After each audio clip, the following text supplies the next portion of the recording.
their main race. If there are any problem, you may communicate it to PIC1, and please look for them in the attendance list with the name PIC1. Okay, so to begin this session, please allow me to give a brief explanation about our class today. With the title International Education as Public Diplomacy, this session explains education as soft diplomacy tool for the nation's interest.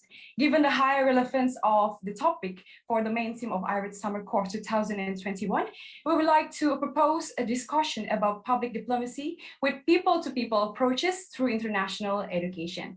This session is expected to mainly discuss the development of international education as means of soft diplomacy throughout the years, along with the challenges and opportunities that come with it. We would also like to raise awareness on how prominent international education as public diplomacy can be. So before we jump to the next agenda, I would like to introduce our incredible speaker for today. So please, moderator, can you help me? Sorry, the operator.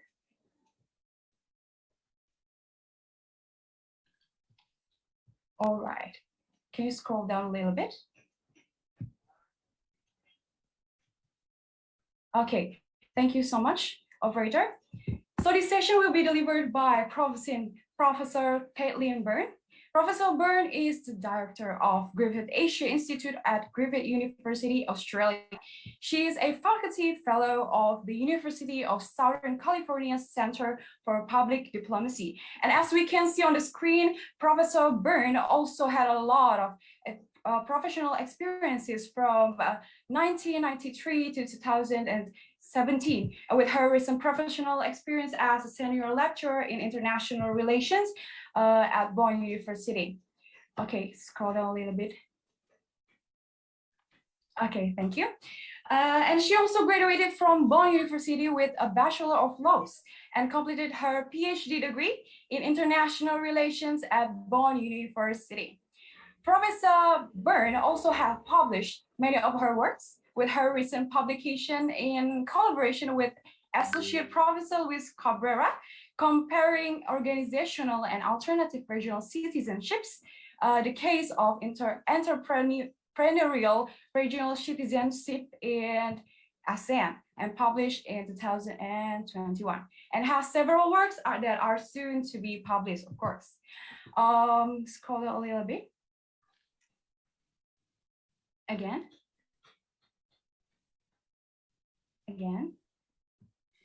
Okay, thank you. So Professor Byrne has also received her grants for projects and research from various agencies since 2017, and Professor Byrne also has so many experiences as an external consultant.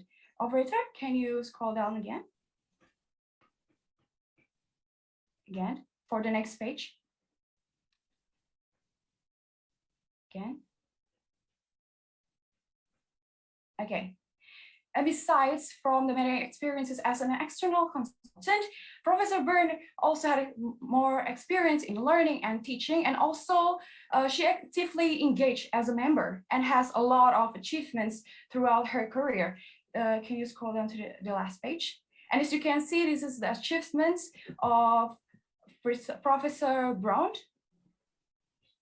I think that's all that I can tell from her CV. And I noticed that Professor Byrne is already here. So good afternoon, Professor Byrne. How are you today? I am very well. Bike, Saya, thank you. Oh, good. We are very excited to learn from you, Professor. And I'm sure that all students here are also excited, and they cannot wait any longer to hear from you. So without any further ado, please welcome Professor Caitlyn Byrne. For Professor Byrne, the screen is yours. Thank you, terima kasih banyak, Kezia. Thank you so much. And that was a very generous introduction, and I hope I can live up to the expectations that you're setting. Can I just ask one question quickly of you or our operator, if it's okay if I share the screen? Yes. I'll give that a go. Let me see if this works. Can you see, you can see my slides here? I do that. How is yes. that? That's all okay? Yes, we can see your screen, Professor. Fabulous. Look, it's such a pleasure for me to be with you, and I really want to say congratulations to all of you. I had a look at the summer course that you're all involved in, and it really looks fantastic. So congratulations. I hope that you're getting a lot out of this. There's always so much we can do through our education and just expanding horizons. So I'm really pleased and very honoured to be here as part of your course and to be talking to a subject that I think is increasingly important and will become more and more important, particularly as we recover from COVID, and particularly important for our Asia Pacific region. So talking about international education and in particular as a tool that can be utilised to improve and enhance understanding between communities and across boundaries. So let me, Kezia has done a wonderful job of introducing me. I'm probably going to do a little bit more of an introduction in a second, but firstly, let me, if I can, do something that is very traditional here in Australia. And if you have had other Australian presenters through this course, you might have heard what we do as an acknowledgement of country. And in particular, when we're meeting, when we're involved in big meetings, we usually begin those meetings in the spirit of reconciliation by acknowledging the traditional custodians of the land on which we're meeting. So for me here in Brisbane, Queensland, the traditional custodians of the land are the Turrbal and the Jagera peoples, and I pay my respect to their elders past and present, and I extend that respect to all Aboriginal and Torres Strait Islander people, indeed to all First Nations peoples around the world. And I don't make that acknowledgement lightly. One of the things I'm very involved in here in Australia and in my work at the university, but also in my work through diplomacy, is thinking about how we draw upon traditional knowledge and local wisdom in the way that we approach and manage contemporary problems. And as we talk about education today, I think we have to also think about how we learn from those that have gone before us. We're very lucky here in Australia. We have walked in footsteps, or we do walk in footsteps that have been here for millennia, and there is much we can learn from those that have gone before us. So that's just my acknowledgement of country, and of course, it is a typically Australian kind of approach. By way of introduction, Kezia has given you an overview of my CV. I've had a very strange looking career, I think, when you look at my CV. And I have moved around. I did begin in government, and I began my professional career as a diplomat working with the Australian Department of Foreign Affairs and Trade. I spent time overseas in Mexico. I've lived in the US, I've lived in Europe, and all of those experiences, I think, have really shaped my understanding of what diplomacy is, well beyond its traditional boundaries. And so that's really, I think, what informs my discussion here about international education today. I should also say I am a mother as well. Outside my professional career, I have 4 children. The photo you can see here has all of them in it. And it's probably, I'm thinking, about 14 years old. So my children now are young adults who are all thinking about their place in the world. And one of the things I think that has been an opportunity for them has been to learn about the world through international education opportunities. Of course, it's been really difficult over the last 2 years, and we have all been grappling with the restrictions and the constraints that COVID-19 has brought about for all of our communities. Here in Brisbane, you know, I can't travel beyond the boundaries of my province. I certainly am not able to travel overseas, and I think whilst we've had some really excellent opportunities for young people, the last couple of years has been really difficult. So I'm really very much looking forward to an opportunity to get back to when we can travel. Of course, technology helps, but one of the things and one of the core features, and I hope this comes through in my presentation today, is when we think about diplomacy, we are thinking about how we engage and understand with others. And we do that best person to person. We do that best when we can share our stories, when we can see others' experiences through our own eyes. And so I really do hope that we'll be getting back to a position where we're able to travel. Oh, I see that the whiteboard function is operating, and you can make your mark on these slides as we go along. Can I also introduce a little bit about my institute, because I think that the work we do here at Griffith Asia Institute is really the embodiment of international education as public diplomacy. We are a research institute that sits within the Griffith Business School here at the university. But we do a lot in the world. We see our mission as being to cultivate the knowledge, the skills, and the networks that will inform and enrich our shared Asia-Pacific future. We know that our future here in Australia is absolutely linked to the future of the nations of Asia and the Pacific, and Indonesia in particular is a really important piece of this puzzle of our wider landscape.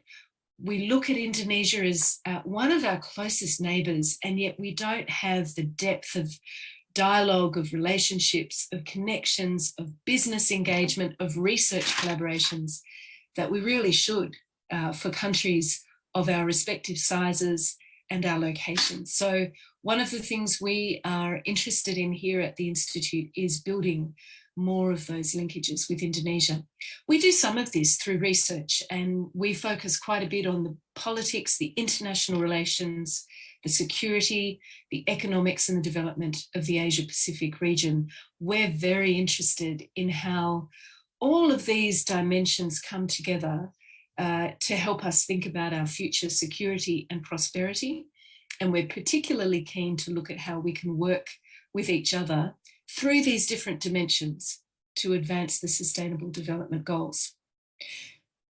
We also drive a lot of dialogue. So we work with governments, we work with business, we work with other academic institutions to engage in strategic dialogues, to talk about the current challenges we face, and to build partnerships that help us to address those challenges, to talk with our own government about policy, the kinds of policies we need to see. And we do a lot of public engagement. So we work within our own community to talk a lot about our region and why the Asia-Pacific region is so important to Australia, why we need to learn about it, why we need to study and build relationships with other nations. And the other thing we do that is quite unique to our institute in the university and sits really nicely as an example of international education as public diplomacy is we work with businesses around the region, and we place our students in those businesses for internship programs.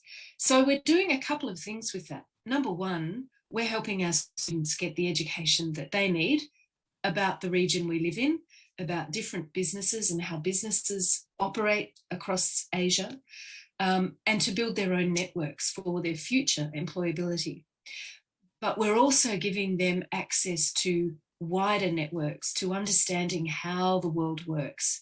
And we think that is really important for their long-term understanding, because they're going to be the next generation of leaders. Of course, again, COVID has made that very difficult. And so many of our programs have had to go virtual, but even then we're able to still build those connections. And that is an example of live public diplomacy through international education. So I might stop there just for a minute and just check in. How's everyone going? Kezia, I might look at you or other operators in the course. Can you hear me okay? Am I talking at the right pace for everyone?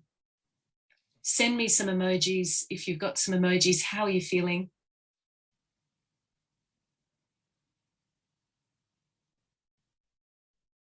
I'm giving a thumbs up. I'm not seeing, yep, great, awesome. And some chat, everything is working fine. Great, thank you so much, Mohammed. So keep one of the things I'd like to do through this session is for you to use the chat, put your comments in the chat. I'd love to hear from you. Send me some emojis along the way. Do you agree? Do you disagree? One question I do have for you before we begin is, who has thought about international education as a part of our diplomatic landscape before? You can put a comment in the chat, or you can put a thumbs up in the emoji in the reactions. Is this a topic you've come across before? Anissa is saying she's not thought about it before. It is necessary. Well, I hope that you'll still think that by the end. Anyone else?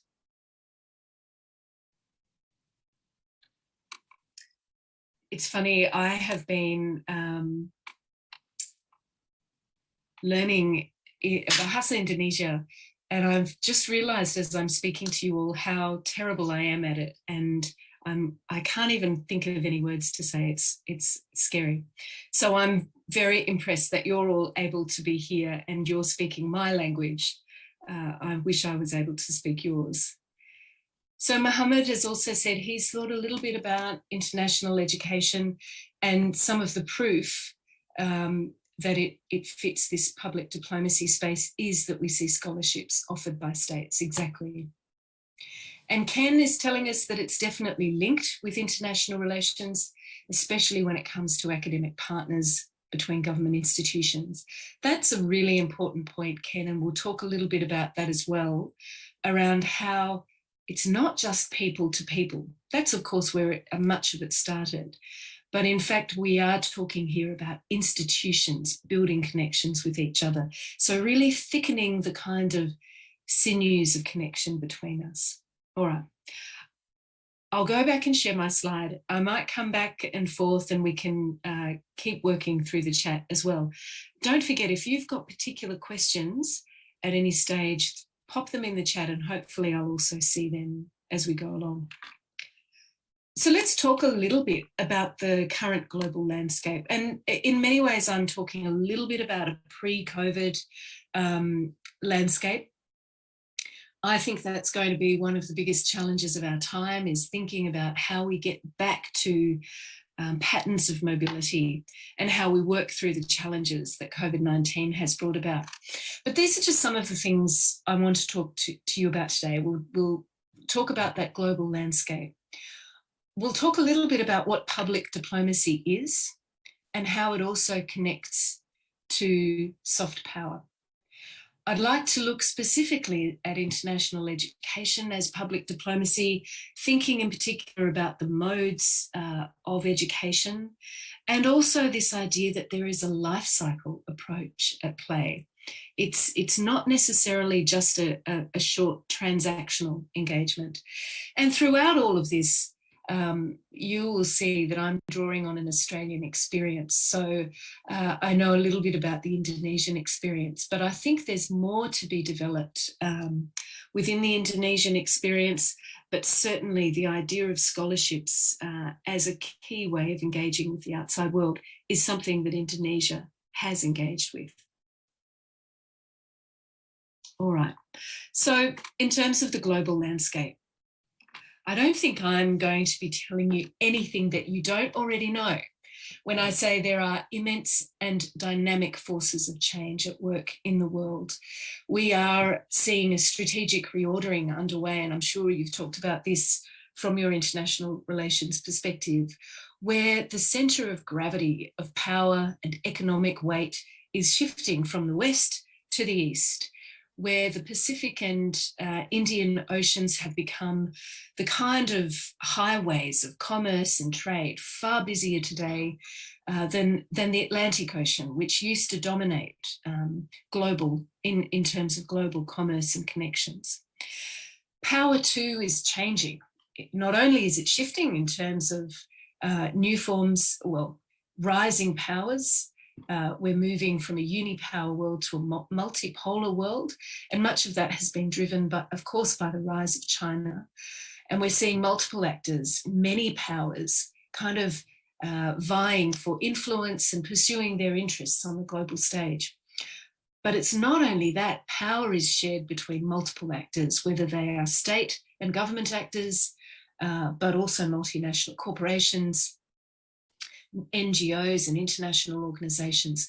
And all of these actors are navigating their way in an international order that is uncertain, pursuing their interests and also trying to shape what that order looks like. There are multiple, diverse, and some interconnected interests at play. So it's a really dynamic environment that we're in.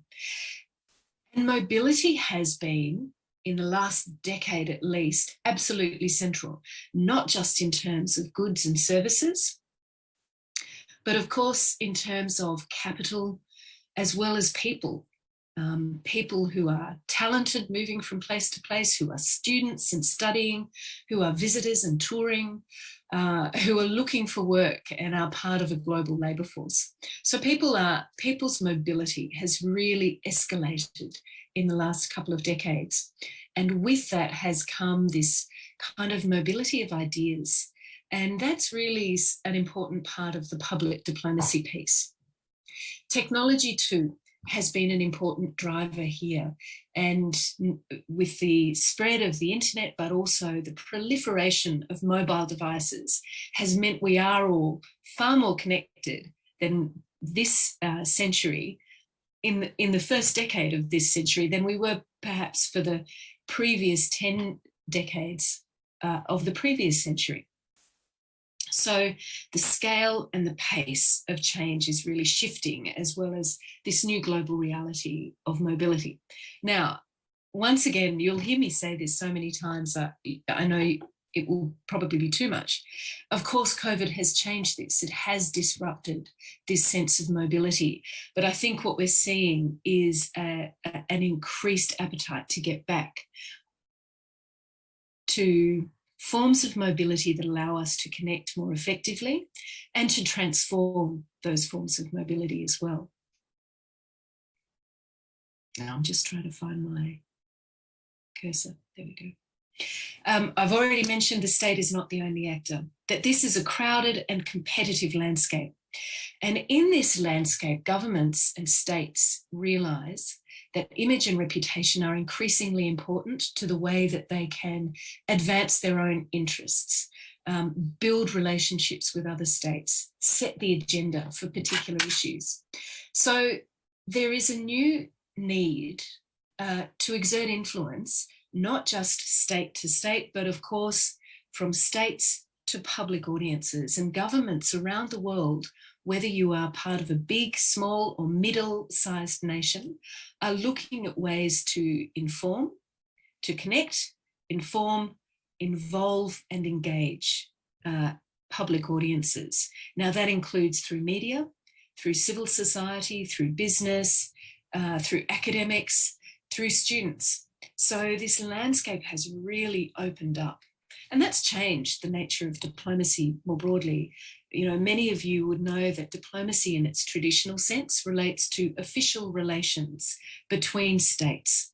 And it is the business of managing those relations in a very structured, ordered, official, through official processes. In today's fragmented world, that has changed completely. And whilst we still see those traditional forms of diplomacy at play, we are seeing much more of this public diplomacy activity, where governments are developing multiple channels to reach out in dialogue and to influence different audiences.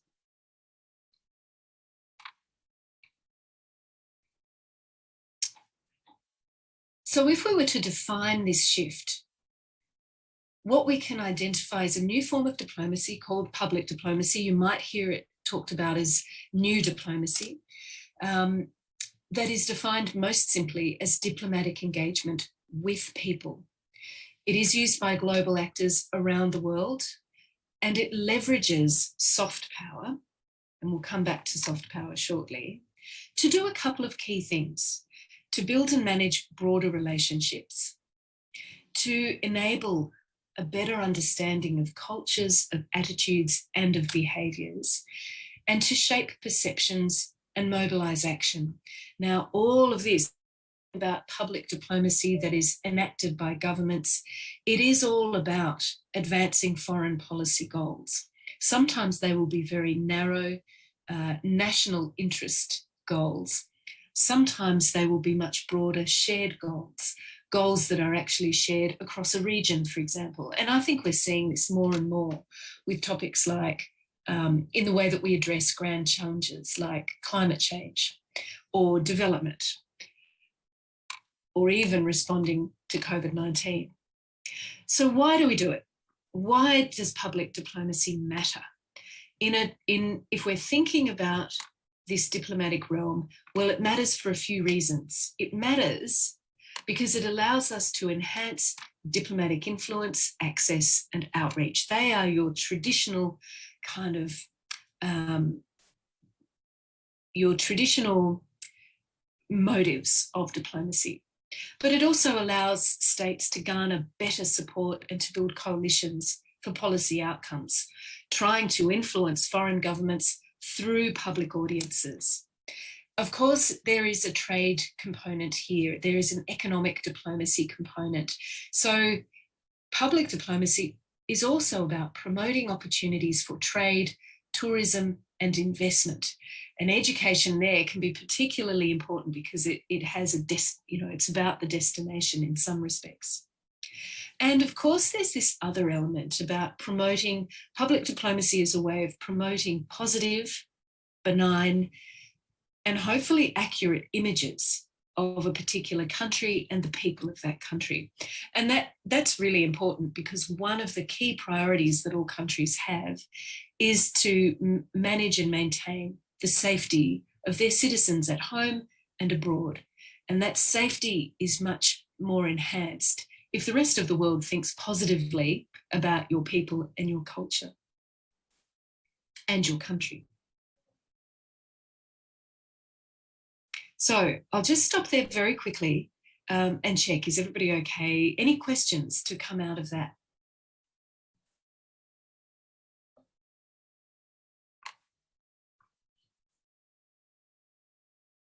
And I'm happy, I can't see any hands.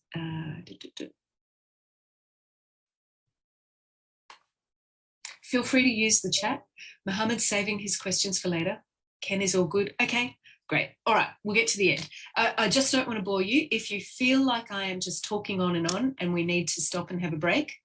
And actually, Kezia, I should have asked, did you want me to stop for a break at any point? No, Professor, you can continue. We'll just keep going. Yes, okay. It will be all right. All righty, I'm going to go back to the screen. So let's think a little bit more about public diplomacy. There's no one size fits all formula here.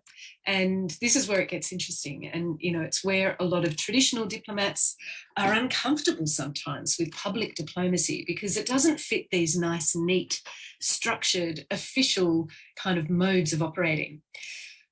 One of the leading scholars on public diplomacy is someone called Nick Cull, and Nick is at the University of Southern California. He has identified 5 core functions of public diplomacy, and they're here. And I'm going to start at the bottom because he would say that the first thing, the first and the most important part of public diplomacy is listening and being able to listen to what others think.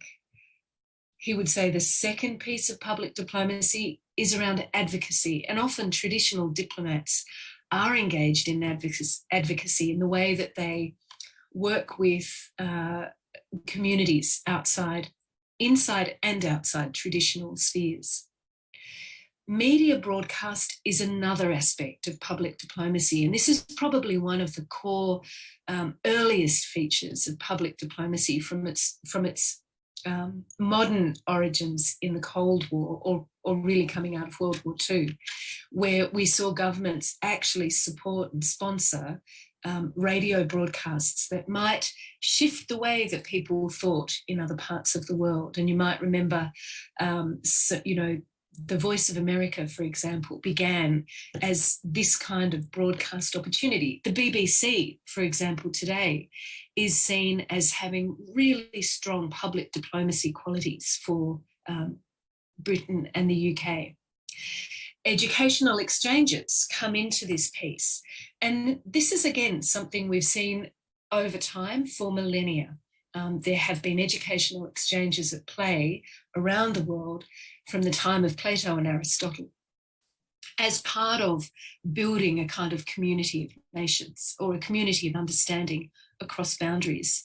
More recently, of course, coming out of World War II, we did see the Fulbright scholarship emerge. We've seen it from the US, and that's, again, seen as an absolute pillar of American public diplomacy. The Rhodes and Chevening scholarships from the UK.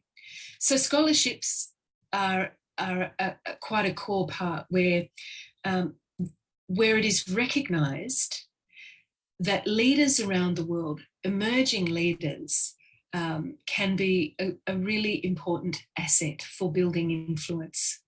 And if you can engage with a young person as they are thinking about their own leadership, developing their own way of thinking about the world, then you can develop a lifelong relationship, provided you're able to ensure that they have a positive experience. And then, of course, there is cultural diplomacy and cultural exchange. And we see this driven both by governments, but also driven by other institutions like galleries and museums, where the work and the exchange that happens between these institutes just contributes to better understanding between cultures. So there's no one way, apart from the fact that you can identify those 5 core functions of public diplomacy. There's no single formula. As Bruce Gregory, another leading scholar, would suggest, there is no common approach or established method around public diplomacy. But instead, it is about the interests, values, memories, and geostrategic contexts that shape both the scope and the practice of public diplomacy. So you're going to find that that across each of those 5 dimensions, there will always be slight nuances and differences in the way that they're practiced. There are, though, a couple of principles that underpin effective public diplomacy. And this comes out of the review of scholarship over the last 2 decades. And it particularly distinguishes public diplomacy practice today from public diplomacy practice of a Cold War era.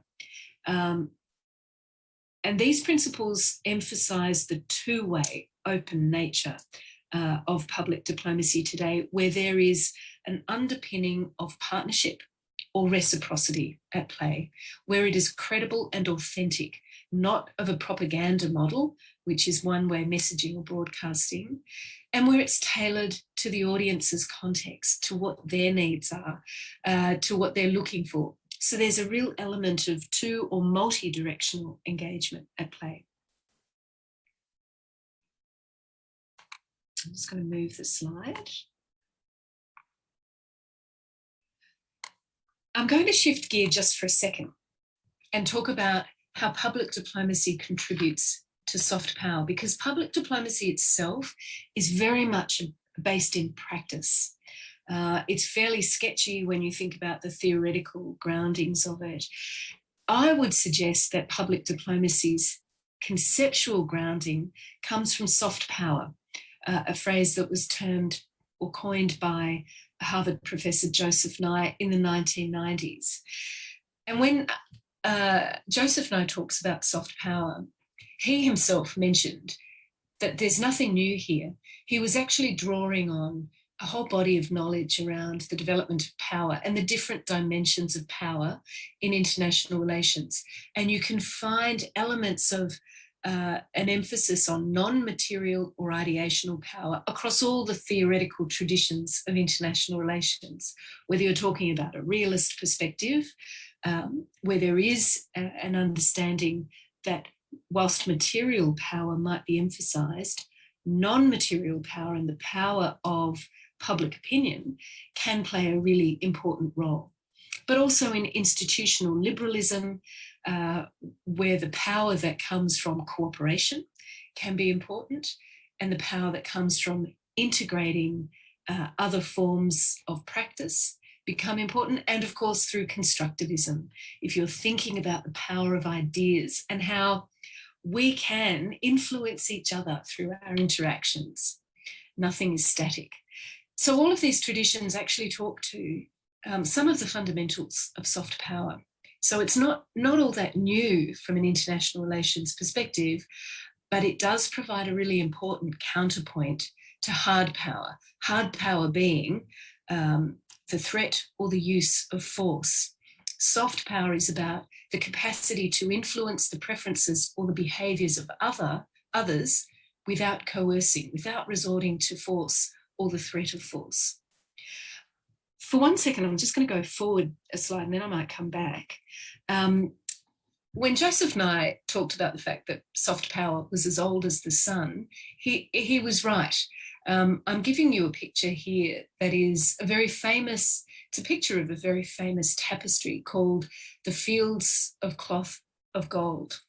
And it's a tapestry that reflects on the meeting of King Henry VIII and Frederick I in 1548, where they came together quite symbolically and with great flair to demonstrate that they were willing to engage peacefully with each other.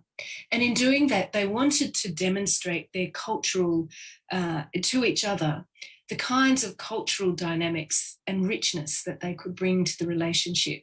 So in fact, when they did meet, the fields were actually, good, Anissa knows this tapestry, and it is very monumental. This was a monumental idea. It was about demonstrating that there were forms of engagement that would allow them to work together, to understand each other. It's not all sweetness and light, though, and I think that particular tapestry reminds us that we do have to be a little bit cautious about how we think about soft power.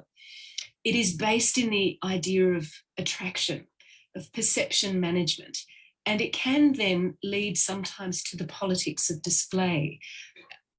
I think at this, and in this way, you know, it becomes about demonstrating cultural superiority over the other rather than the opportunities for engaging through culture together and collaboratively. So, you know, we do still have to be a little bit cautious. Soft power too can give rise to semi-romantic or nostalgic views about the way that people operate with each other that can be removed from reality. And this, of course, has been its greatest criticism, and it's come from, you know, right across the various spectrums of international relations. Soft power is just soft, you know, and if we want to live in a realist world, softness is not attractive. So there, you know, we have to be able to critique this, of course. And we're getting from Anissa some other comments about the idea of public diplomacy at that time in the 16th century was still unpopular because war was more popular. I think that's right. There is this sense, particularly in the international relations world, that might is right, and that force is the only way to get what you need. Soft power does provide a really important counterpoint and a pushback to the very dominant kind of discourse of hard power. And I think it's worth kind of making sure that you're able to find a way of bringing both into the conversation. So we've talked a little bit then about soft power. Today's soft power, when Joseph and I talked about soft power, he talked about it resting in the currencies of our values, our culture, our ideas, our institutions and our foreign policy. So it really is about how we are and how we engage with, how we are with each other and how we engage with the rest of the world, that enables this form of attractiveness that becomes influence. Now, we can't forget that Joseph Nye was talking about soft power from an American perspective. And when he first started writing about soft power, he was writing about it at a time when America's soft power, when its reputation and its image was actually at a low point around the world, when people didn't necessarily all look to the US as the destination they wanted to go to, when they didn't necessarily agree with the foreign policies of the country. So, you know, and the US as a great power presents a very different soft power prospect to others like Australia, like Indonesia. And we have to, I don't think we've done this yet, we have to think about what soft power means to us in a contemporary sense. But I am going to suggest to you that public diplomacy is one of soft power's primary instruments. And it's important for that reason. It enables us to get beyond the mere transactions the mere official transactions of diplomats, and to understand the ideas, the cultures, the institutions of others. And so in thinking about it, international education then provides a really important vehicle. Student and academic mobility and exchange is seen at a very individual level as the basis for friendship, for building mutual respect and understanding. More importantly, I think there's an emphasis here on the value that education brings, and the fact that there, you know, around the world, there is not only a kind of intrinsic human appetite for, or a thirst for knowledge, but education is increasingly recognised, whether you are in Australia, Indonesia or China, as the key to prosperity, security and peace. And that's particularly so in the Asia-Pacific region. And I've taken these two quotes from a Senate inquiry into the nature and conduct of public diplomacy that was held in Australia in 2007. That's the first time that international education was actually kind of identified and articulated within the Australian context as being a key instrument of public diplomacy that might contribute to the nation's soft power, to our image, our reputation, and our relationships around the world.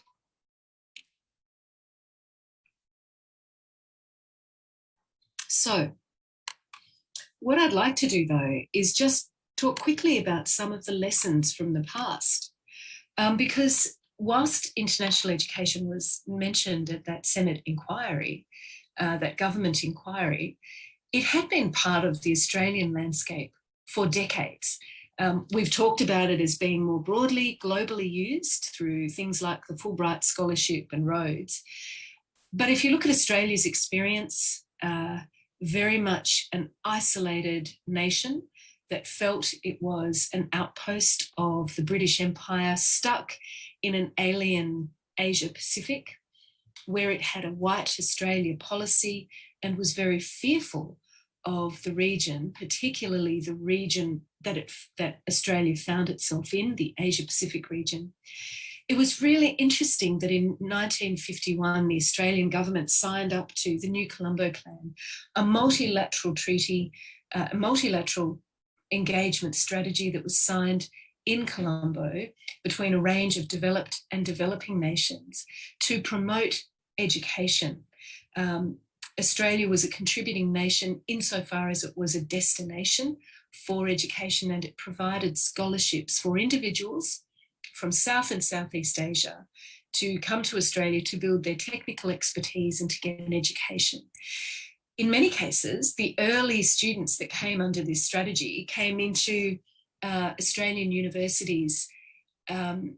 They also were hosted by Australian families, so they came into people's houses, and that was absolutely critical for shifting the way that Australia saw itself in the world. Now, this is not an empirical fact.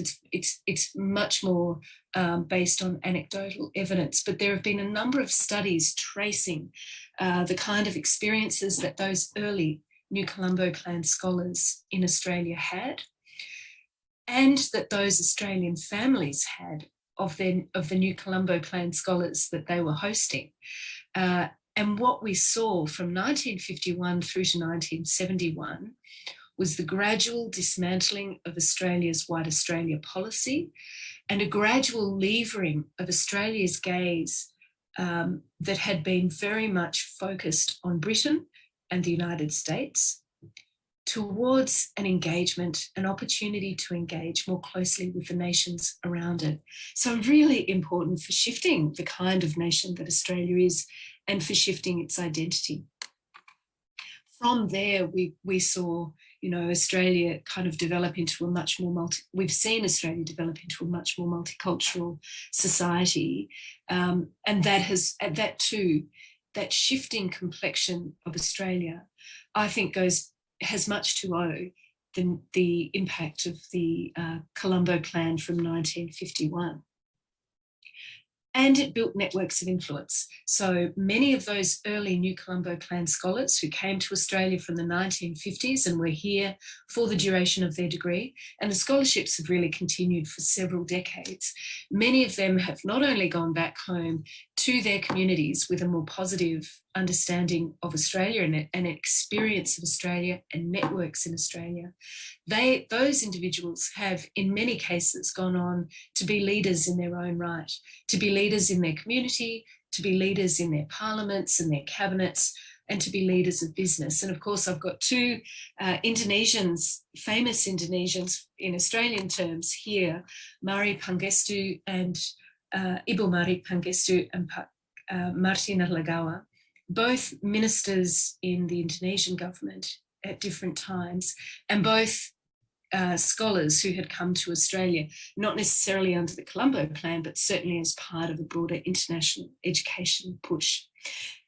So we can see that bringing people to you is a really important part of that international education element, but it doesn't come without its challenges. And in 2009, Australia went through a crisis. It's known as the Indian student crisis. And that emerged when we saw a number of problems in Australia's international education domain. A number of students were abused or assaulted violently. They weren't linked attacks, but they did happen separately. And it all of a sudden brought to the fore these former but lingering notions of racism in Australia. At the same time, a number of education institutions collapsed. They weren't meeting their targets. They weren't providing a quality education.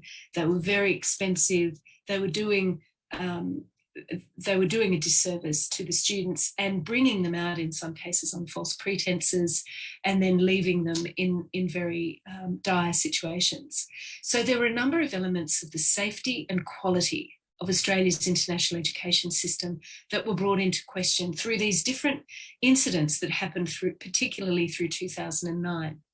Those incidences, they did impact on Indian students in particular and were covered by India's voracious news channels. You know, many of you who would know India would know that it has an incredibly thriving news media ecosystem, and images of students who had been hurt or assaulted or were in trouble across Australia were beamed through across Indian news channels, you know, 24 hours a day. And that created some real problems. It actually created a major diplomatic incident when Australia was questioned by India in terms of its commitment to the bilateral relationship and whether it could actually support the safety and quality education for Indian students coming here. there was another aspect to this, that many students, whilst we had seen the early scholarships provided under the Colombo Plan, many students were actually paying, significant amounts of money to come to Australia, in some cases too much. And there was a question about whether they were being used purely for commercial gain. All of these questions kind of took hold in India, but they ricocheted, including through other major source markets for international education like China and Malaysia. I'm not sure, and I'd be interested. Recording stopped. This might be a bit early, a bit before the time of many of you in the room, but for many, that really damaged the reputation that Australia had. If you've ever looked at some of the nation branding indexes, there is a particularly famous one, the Unholt, GFK Roper Unholt Nation Brand Index, where Australia typically ranked very, very high. Recording in progress. At about number 6 in terms of its nation brand, its reputation on the global stage. When these incidences happened, Australia plummeted to something like number 36. So all of a sudden, our international education sector was in real trouble. There was $1 billion impact as students stopped coming to Australia, as the relationship between Australia and India deteriorated briefly. And as Australia had to relook at its own international education sector. And that did happen, and it sparked a huge review across the sector, where we started to see this greater focus on international education as an opportunity, not just for commercial gain, but actually for building relationships that had impact for the nation's soft power and for its diplomatic credibility around the world. So just a reminder here then, that in thinking about education, all of a sudden, it was starting to be seen as this vehicle for building influence, access and outreach that had lifelong, enduring impact, as an opportunity for showcasing the credentials and the capabilities of the nation that might lead to greater trade, tourism and investment, and to research collaborations, and for enhancing the nation's reputation through positive experiences. It became then became seen as a platform for developing long-term leadership connections. And I've just taken a quote that's come out of the Fulbright Outcomes Assessment from 2005 that was picked up by the Australian sector, because I think this speaks very much to the kinds of shift in mindset that took place, where it was seen that graduates from a wide range of fields, from law, business, public health, international relations, were able through international education to grapple with new ideas and new methods, to establish contacts with the wider business and intellectual communities during their stay, and were able then to return home to their own country, ready and able to become leaders, both in their respective fields and in the communities at large. And therein lies a really important diplomatic resource. I'll just stop for 1 sec and see how everyone's going. Send me an emoji if you're okay. Happy face, a thumbs up, or if you'd like to ask a question. We're getting some thumbs up, thank you.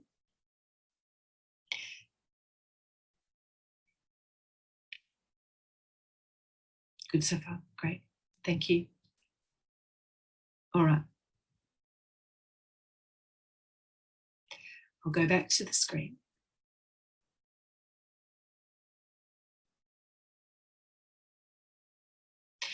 So we've talked a little bit about the inbound form of education, where you have students that come to you, to your country, and that's been primarily the predominant form of international education at play across the region. It's in some of the work that I did with my colleague Rebecca Hall, who is now the a Victorian Trade Commissioner for ASEAN, we kind of questioned whether that was the only type of international education that could be considered through this story. And in fact, came up with these 5 different modes of international education that are increasingly important. You have your inbound students, those coming to you. But also, more importantly, or just as importantly, are outbound students, the students that are leaving your country and going out. So in Indonesia's case, those Indonesians that are going out into the world to get their education, because when they come back, they bring with them a whole range of networks and of contacts and of collaborations, of understanding as well. In Australia's case, in 2014, the Foreign Minister launched what's called the new Colombo Plan, and that is an outbound student education pathway. She called it a rite of passage, and when she launched this as her #1 foreign policy plank, when she came in as Foreign Minister, she said she wanted to see every young Australian as a rite of passage, travel to work, study, and live in the Asia-Pacific region. She put $100 million into supporting scholarships for Australian students to spend time in the Asia-Pacific region. That was actually very important because it motivated not just the individual students, but it also motivated universities as institutions to build better collaborations with institutions in the region. So you get those thickening of the network, that thickening of the networks together, more of a partnership to be working together. The third element here relates to transnational education, and more we're seeing universities work together. We're seeing Australian universities partner, for example, with Indonesian universities to set up joint facilities and joint degree programs. We here at Griffith have a number of split site programs where you can do 1 year of your master's degree at your university in Indonesia, and you might do the other year in Australia. You get a master's degree from both institutions, and you've spent time in both institutions, and those institutions work together. There are all sorts of forms of transnational education at play. This is an increasingly important part of the international education profile. It also brings significant risk in terms of how you might set up in another country. The fourth part of this puzzle relates to aid and capacity building. And this is often, I think, dismissed or overlooked. But we see a number of capacity building programs, and this is a particular Australian element in the profile in some respects, where the Australian government supports education, sometimes professional education programs, so that will bring a student cohort from another country to Australia, or they might stay in their own country, but Australian institutions will work with them. These are really important for building those relationships. There is an education pathway, and it just, again, strengthens the kinds of connections that exist. And then finally, of course, there are research collaborations. And for some of you who might be working and thinking about writing journal articles or getting research funding for different projects, you know, more and more we can see how important it is for your own professional career and status to be collaborating with other countries and doing that. And it improves often the quality of the outcome. So we would see that by and large, these are your 5 primary domains of international education, and they bring different stakeholders into play. Universities as your higher education institutions, but also vocational and education training, the kind of technical skills institutions are increasingly a part of this, as well as high schools, as well as primary schools. And, you know, all of these layers in the education system play an important role here. We've also seen in the case of the UK, as well as Australia, English language schools being important here. I know I'm hoping to get to Yogyakarta to learn Indonesian.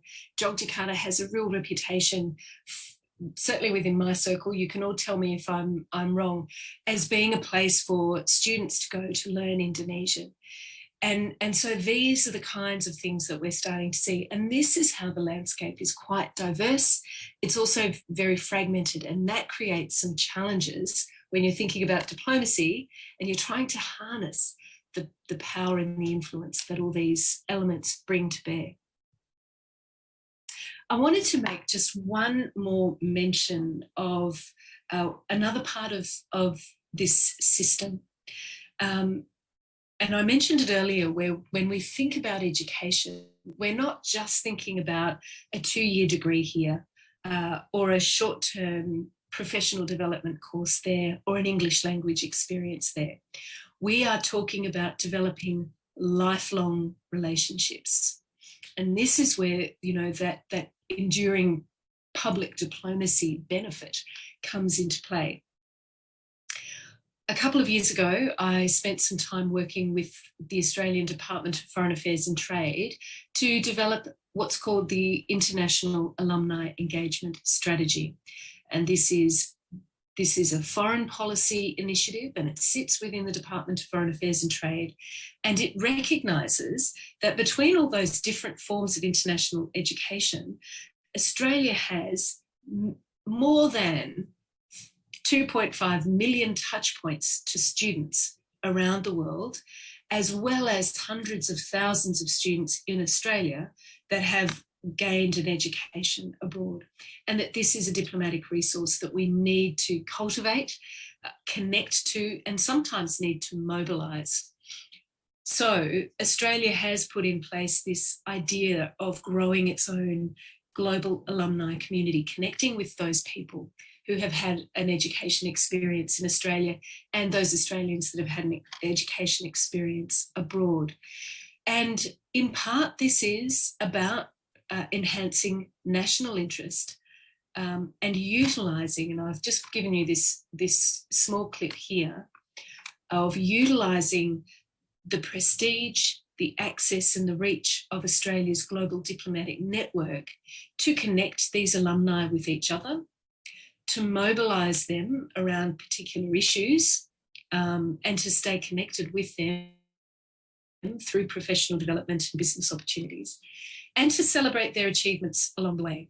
So it is quite a strategic kind of plan to stay connected to people that have had an experience here, because we know that of those that have studied in Australia, 96% have been positively influenced by their experience. 69% have gone on to hold leadership positions in their own communities, and 55% continue to hold professional links with Australian organisations. That's a very powerful advocacy network to think about over the long term and to stay connected to.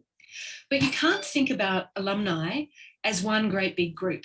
And one of the things we had to grapple with was whether and how we might differentiate the different categories of alumni. And so we did think about, you know, what is the life cycle that someone goes through and how do they want to be connected with? So this is where that reciprocity comes into play. We thought about, you know, emerging alum or early alumni, those that have just graduated or might be 10 years out from their graduation, who are emerging leaders, who actually are probably going to be really interested in networking opportunities where they can build their own networks back at home and build their professional career. Those that have been, that might have graduated 20 years ago and are in the middle of their career are going to want different things. They're not going to necessarily have the time to network, to spend time in traffic to get to a cocktail function at the Australian Embassy. They might want more of a focus on their professional development and their career development, to think about different options that they have. And then you've got those that have reached the pinnacle of their career. They are leaders who probably don't need the networking opportunities anymore, but can be elevated. Their experience can be elevated. They can become mentors. So we did have to go through a bit of a process of thinking differently about this cohort. That's not something typically that diplomats, that those in the traditional diplomatic sphere would do, but it's an important exercise to think about. I think I've missed a slide here around challenges. So I might just talk to some of the issues that I think are real challenges.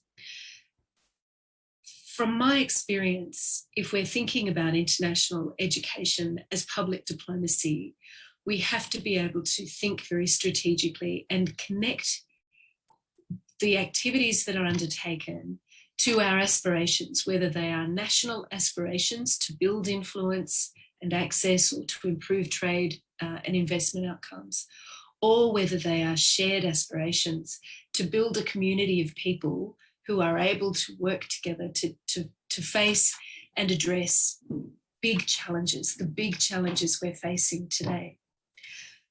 I think we have to do that in a way that gets beyond the commercial imperative, and Australia has really struggled in finding a balance between the commercial and the public diplomacy imperative here. I think COVID has exposed the vulnerabilities in our system when we have lost access to international students. You know, that's actually made our institutions less viable, less diverse, and poorer overall. So we need to think about how we can continue to encourage and to work with international students. We also have to think very differently about our own region.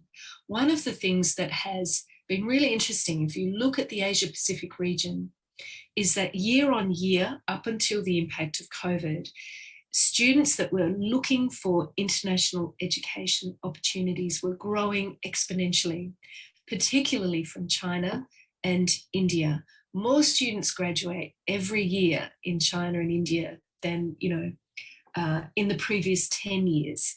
So these are increasingly influential marketplaces. But we can't expect students just to go to choose one destination. Increasingly, when we're thinking about the mobility of our student population and of ideas, increasingly what we're seeing is that the Asia Pacific, you're not looking so much at destinations, you're looking at hubs where students are increasingly moving across the region more actively throughout their educational experience.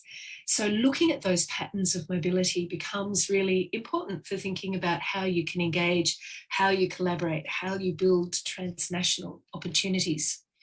And importantly here too, OECD and UNESCO figures all confirm that there is more activity happening when it comes to international student mobility in the Asia Pacific region than in any other region around the world.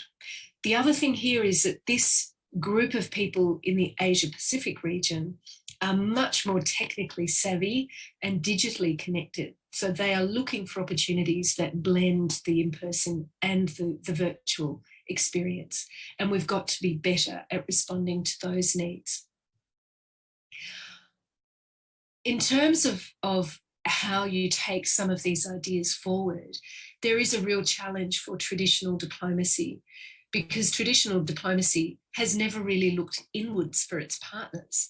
So for our ministries and departments of foreign affairs and trade to all of a sudden have to think about how they work with institutions in their own country, universities, vocational and educational skills training institutions, English language institutions. There are many, many challenges there. And who owns the relationship can sometimes also become an issue. When I was working on the alumni engagement strategy, we did a national roadshow to talk with all of the 42 universities around Australia about what this might look like and whether they would get involved. And what became very, very clear was that for many universities, they were suspicious about the government intervening in relationships that they had cultivated, and quite rightly. So I think there are these kinds of challenges and tensions that sit within the international education landscape. And there are those that would suggest governments have no place in supporting or sponsoring education, that it is that impinges on the experience of the individual. So in terms of some final thoughts, I think international education sits really nicely within this new innovative landscape for diplomacy. And diplomacy has shown itself over the ages to be quite elastic and adaptive to responding to the needs of the environment it works in. International education can actually provide whole of society benefits and outcomes, including in the way that it builds networks around the world. But it also then presents whole of society challenges. For public diplomacy practice, there are particular challenges because it needs time. When we talk about the importance of a lifelong relationship, we're talking well beyond the kinds of boundaries and activity reports that many of our diplomats have to do. So that's a challenge. Thinking long-term about diplomacy doesn't always come easily. And it needs support and it's resource intensive. Now add to this the impact of COVID, the disruptions that COVID has brought to our international education landscape, to the way that we travel across borders and boundaries, to the way that we keep students safe when they're in our countries, and to the way that we manage new quarantine processes. All of that adds to the dilemma. So I might leave it there if that's okay, and maybe I'll stop sharing now and open up for questions and discussion.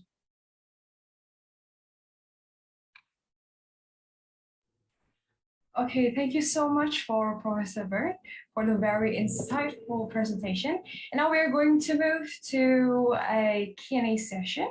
So please, student, if you have any questions, you may click the raise hand feature. And after I mention your name, you may ask it directly to Professor Byrne.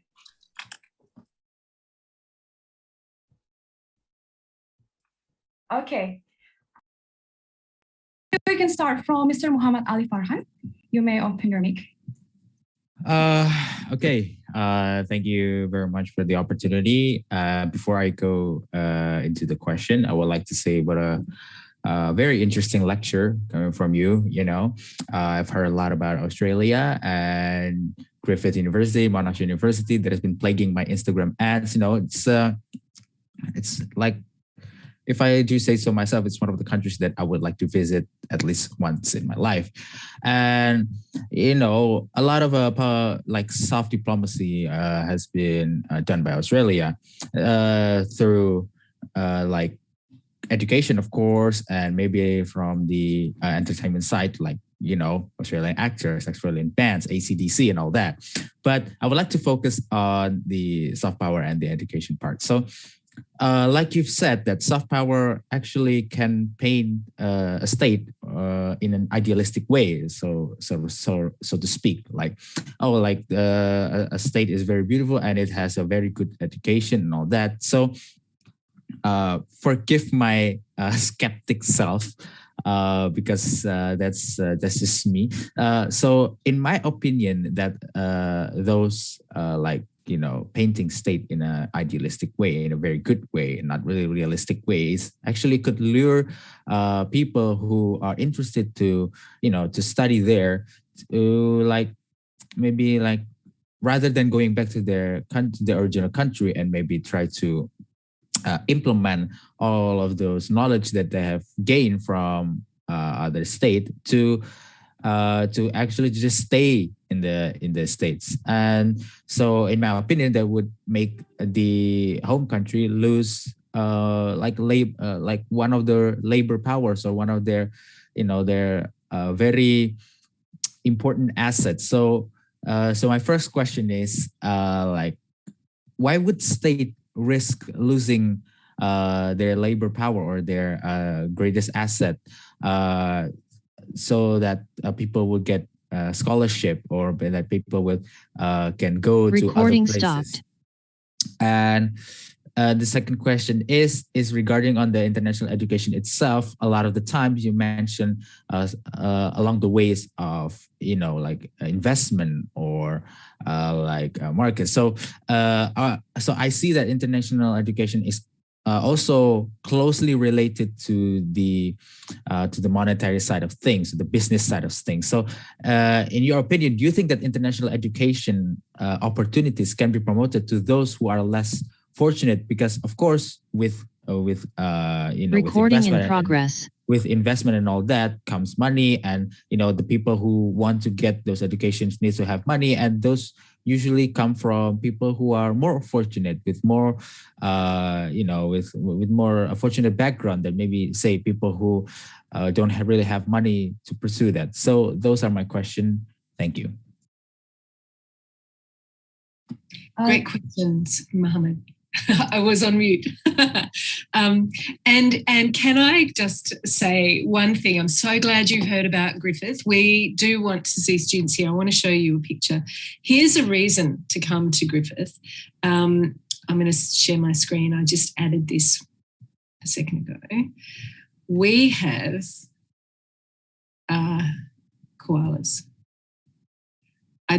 I don't know if, here is another of our soft power assets. This was a picture taken on our campus, just outside this window actually, yesterday, and it's a koala with a joey. So I think we're the only university that has koalas. We don't have kangaroos, but it's a soft power asset. But you've asked some really important questions there, and I think actually these are hard questions. One of the things that I think we've seen in the Australian case has been that our international education has been coupled with the opportunity for students to come here to study and get access to permanent residency. So, in part, there are two things at play here. One is the international education piece. The other is a global talent acquisition piece. And when we're talking about reciprocity and mutual benefit in public diplomacy, those two elements together don't necessarily deliver a mutual benefit for the countries involved.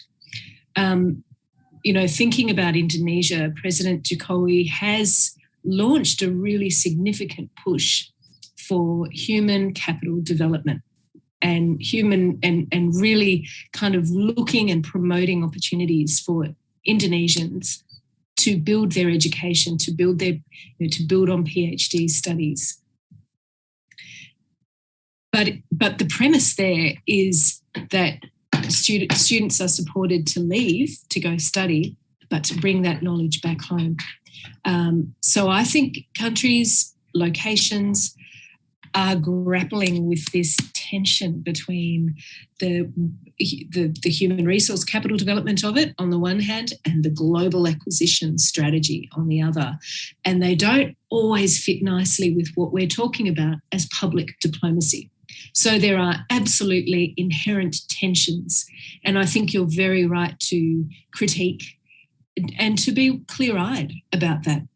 If you were thinking about your own government's policy, you would not want to see and support your young people to leave the country to get an education and not come back. So there's a real dilemma here at play. And I think that's in that, that is where sometimes the traditional diplomacy comes into play. The other element you talked about, so I have no nice answer for you except to say, yes, that is a dilemma and a real challenge. And I think policymakers need to be alive to that. And, you see this tension. So one of the things I think that this comes to one of the challenges, it used to be that all foreign policy and diplomatic activity was managed by the Ministry for Foreign Affairs, in our case, a department. Today, though, that's not the case. Every government department, whether it's the foreign affairs, economic affairs, maritime affairs, agriculture, all have an international policy component. They are all looking at what are Australia's national interests. So our agricultural department will be looking for people with skills to come and work in the agricultural sector here, because we have a skills shortage in Australia. So there are these, really competing interests at play that are competing at the domestic level as well as internationally. And navigating those is a challenge. In terms of, international education supporting an elite group of students, that is a real challenge as well. And I think when we look at things like the Colombo Plan initially from the 1950s, the intent was that would give opportunities to people who did sit outside the elite, the traditional elites, who were privileged families that could afford that had the capacity to engage and could afford to engage in international education. I think the same, and I've been quite critical of this from the Australian perspective in relation to our new Colombo Plan that offers scholarships for students to go abroad.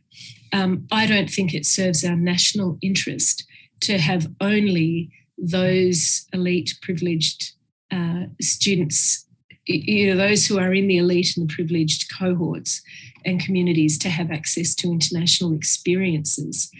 If we're really serious about leadership, we're going to share those experiences.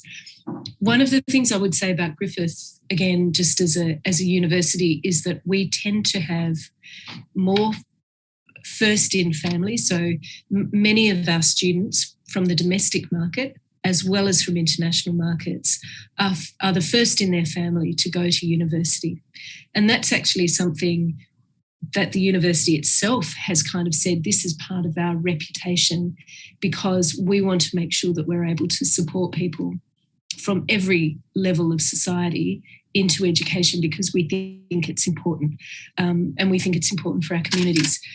You don't see that across the board, but I think increasingly what you are going to see are universities will be ranked based on how they contribute to the Sustainable Development Goals. So things like reducing inequality, providing access to education, empowering women, they will become more and more important in university policies. So again, there's this intersection between what happens in a university and how they frame their policies, and how that translates to a broader foreign or international policy outcome. I hope that went somewhere. I didn't give you a nice, neat answer, Mohammed, but I did show you a koala. So I think I get points for that. Yeah, I actually prefer those realistic answers rather than, sugar-coated ones. So thank you very much for your answer. You're welcome. Thank you very much, Mr. Muhammad Alif, and thank you very much for Professor Byrne for the explanation. And we're going to move now to Miss Anissa Antania. For Miss Anissa Antania, you may open your mic. Okay, I hope you can hear me clear enough, Professor and moderator. Thank you for the chance you give me to ask this question. First of all, may I give remarks regarding to your session? Okay, so actually it's a very enlightening session for me. Especially, I'm so happy that you mentioned the field of the cloth of gold, because when I learned public diplomacy from some books, I'm so sad that actually it is rarely mentioned just because it is failed. Actually the main point is not the failure of the moment of the historical moment itself, but actually the fact that it already happened since a long time, and of course it can be failed and has a bigger chance to fail at that time, because European politics at that time wasn't very stable, and war was everywhere. And in the Middle Age, war was very common at that time for diplomacy. So thank you for a very enlightening session. So my question is this. Indonesia actually has, I remember, had a case in 1965. If I'm not mistaken, it was happened after Communist Party coup d'etat. At that time, the students from from Indonesia who studied in Russia and some communist country, they were banned to come back to Indonesia because they learned they studied in communist country. And actually, when I rethink about it, it was a very understandable condition because our political situation at that time was very polarized between the Eastern Bloc and Western Bloc during the Cold War. And now after the post-Cold War, I think it has a very little chance to happen. But when the Taliban regime emerged in Afghanistan, I begin to rethink that it might happen again since the Taliban itself, as I see, is a very closed-minded and conservative people, and I see the women football team was needed to get immigration protection somewhere else, and I guess it will happen to some other Afghan students too outside Afghanistan. So the question is actually how, as a international relations scholar, can we face this challenge? Because if we conduct a cooperation in education, especially to a regime that is very unstable or very conservative and doesn't share much ideological basis, what should we do? Thank you. Thank you, Anissa. That's a great question. And I'm so glad that you enjoyed that reference to the tapestry in the fields of cloth of gold. Because you're right, we saw decades-long wars in Europe at that time. So leading up to the Peace of Westphalia, any opportunity that would create a moment of peace and goodwill was kind of seen as they were rare moments. And that particular moment, it was a 1520, I think I said 1548, it was a 1520 meeting between Henry VIII and Frederick I, and it took place over 18 days, which is incredible. It was a sign that they could actually, work together peacefully. You've raised a really important question about how there are fault lines in the world, and there are ideological fault lines in the world. And while education has been seen in the past, particularly coming out of war times, as a mechanism for building bridges across ideologically, otherwise ideologically opposed nations. And I'm thinking here the Soviet Union and America, China and the US.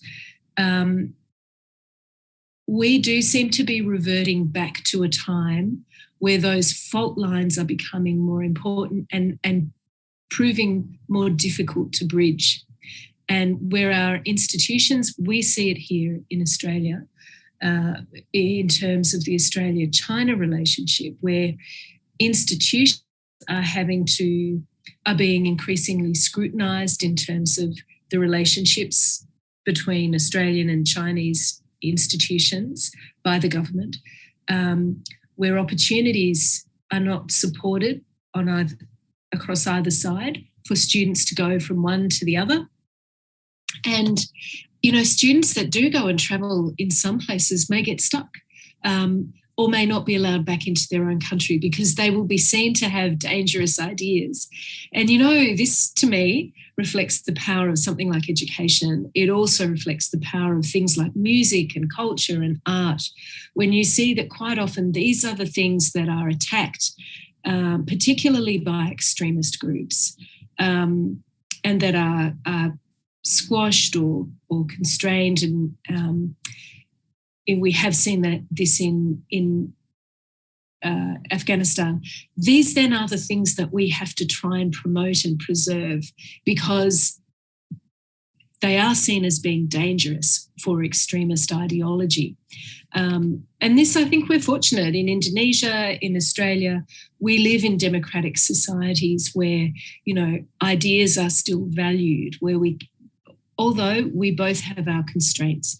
So I think we are moving from a time where the mobility of people and ideas was encouraged and promoted in so many different ways and seen as a bridge, where that space is narrowing. And I think we need to be really conscious and cognizant of that. We need to try and preserve. I think this is the role of education institutions. We're not political. We are about, the thirst for knowledge, curiosity and ideas, addressing grand challenges. We can only do that if we can work across and with people who are different to us. That's the value that I think universities and educational institutions bring into a foreign policy landscape. Governments don't always bring that, and they are sometimes driven by other factors. So, this is the significance of living in a multi-stakeholder world where power is quite diffuse and diverse. I think you have to be right to be, again, this is a little bit like Mohammed's question. You have to be right to be critical in your thinking, to critique what you see at play, and to be able to expose the tensions and the challenges that are at play. But right now, we are in a world that is increasingly contested, and that contest is creating some barriers that we'll need to be aware of. So again, I haven't answered your question, but I think maybe just affirmed that we need to think very carefully about this, and we can't assume that education is going to be accepted across all boundaries, and ideology and state are playing an increasingly important role in the way nations engage with each other and with their people. Thank you for the answer. Actually, yes, I agree with you. It's a very difficult problem to overcome with, because I tried to find the answer myself before your session, and I never get the exact answer to the problem, because it is about ideology, and ideology is a very abstract, and we can't do anything about it to overcome and give the real solution to the problem. And maybe one little question about, actually, is the field of the code of gold, actually, it's like not King Frederick the First, but King Francis the First. Oh, Francis the First. Yes, you're right. Well done. That's all. Yeah, thank you. Thank you very much, Anissa. Okay, thank you, Anissa and Tania, for the question, and thank you, Professor Byrne, for the explanation. I'm going to remind you all, if you have any questions, you can always use the raise hand feature, or you can always use the chat box also. So please, if you have any question or remarks, anything you want to say. I have a question too, and I see we have another hand up from Ataya. Oh, right. Okay. For Ms. Ataya, you may open your mic. Okay. Thank you, Ms. Kezia, and good afternoon, Professor. I'm sorry I can't turn on my camera because I have a bad network connection. Okay. So first of all, I would like to say thank you very much for the excellent presentation and a very great and insightful presentation. Okay, so I'm going to ask about, is there any difference between government public diplomacy and non-state public diplomacy, especially in the midst of the pandemic? I think that's my question, Professor. Thank you very much. Thank you very much for that question, Nataya, and for your very kind words on that presentation. I'm just glad, I don't think anybody's fallen asleep. I know that sometimes these sessions can be a bit long, but that's a great question again, and I'm going to give you another ambiguous answer. And actually, I was just talking on a call on a webinar last night with the British Council about exactly that question, because we see in some instances you have governments that drive public diplomacy and invest in their public diplomacy. And you also have these institutes like the Goethe Institute, the British Council, the Alliance Française, Erasmus House, that operate at arm's length from government often they operate still within a kind of foreign policy remit, but they operate quite differently. And depending on that relationship with their government, sometimes they are engaged in activities that are still intended to have a positive outcome for the country broadly in terms of reputation and image, but they won't be necessarily as connected to foreign policy issues. So they might invest in cultural relations, and we talk about cultural relations instead of cultural diplomacy because it is separate to what the government wants. That is about bringing, let's say it's about bringing artists together. In that instance, the primary motivator here is about connecting people, building understanding and opportunities for dialogue, mutual understanding, trust and respect. That's it. Often that happens within a foreign policy, foreign policy bubble because that's good for foreign policy. But it doesn't have to be connected specifically to a foreign policy driver.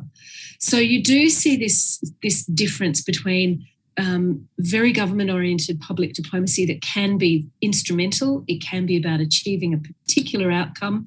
Let's say it's about building connections that might support trade, tourism and investment, or building connections that influence a country to support that one of the nations in the UN Security Council, or those sorts of things. So they're very kind of targeted, strategic public diplomacy campaigns that can be developed.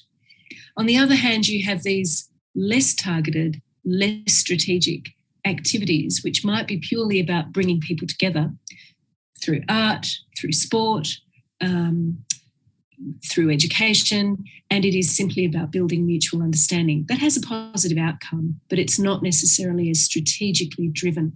So I think that you will see that multinational stakeholders, that international organisations will also engage in public diplomacy. Sometimes they will have a very strategic outcome. So I think you have to be critically aware. You have to critically analyse what it is they're trying to achieve. Sometimes that what they're trying to achieve is sort of a global public good, advancing the SDGs, building knowledge about the SDGs and advancing them. So there are many overlaps here, but I do think you can quite often find a distinction between what is government driven. It will be more strategic, it will be more direct. It will be often more short-term, seeking a particular outcome, and what is broader, indirect kind of public diplomacy or cultural relations that is for a positive public good. I hope that answered your question. Okay, thank you very much, Professor, for the answer. You're welcome. Thank you for Ms. Atai Aulia and for Professor Byrne. If there any of you, if you still have any question, you can always raise your hand, and I use the chat box also. So my question I was going to ask before was, has anybody in the group spent time studying abroad? No. It's hard given COVID. No, but Anissa is planning for postgraduate. Abroad city, Mohammed, so not at home, but still in Indonesia.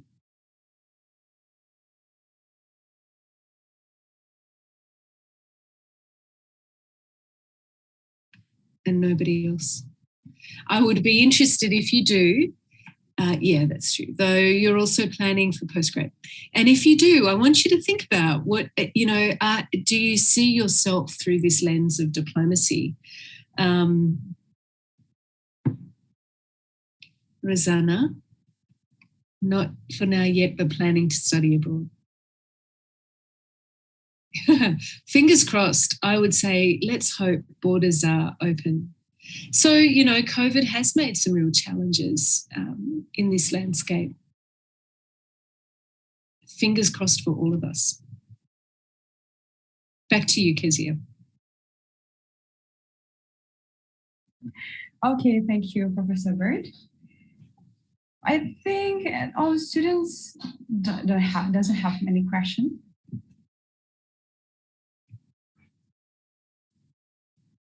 Okay. Okay, then we're going to move to the next session. Thank you so much. Before we close our session today, for Professor Byrne, do you have any closing statements?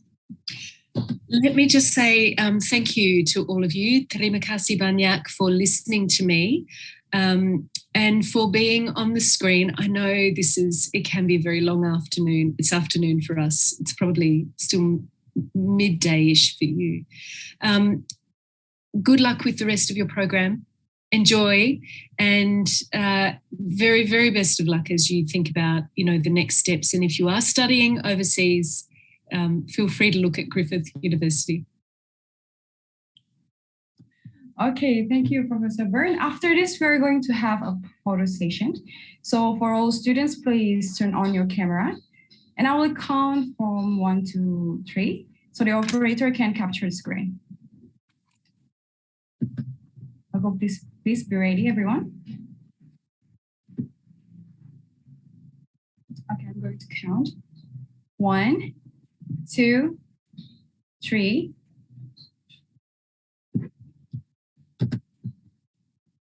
All right. I'm on mute. Can I do one? Can I get a question? Okay, can everybody keep your camera on? And I'm very bad at this.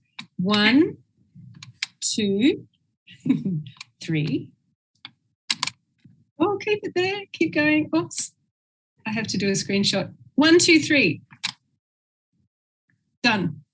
Okay. Thank you. Ours said 1, 2, 5, right? 1, 2, 3. 1, 2, 3. Yes. I told you I was terrible. Okay. Terima kasih banyak, everyone. Semua. Okay. Thank you so much, Professor Byrne. And for all the students, remember after this you have some break, and then we will continue to the second session at 1 p.m. Okay, so thank you, everyone. Thank you, Professor Byrne. You may leave the room, and don't forget for our second session in this day. Thank you. Recording stopped.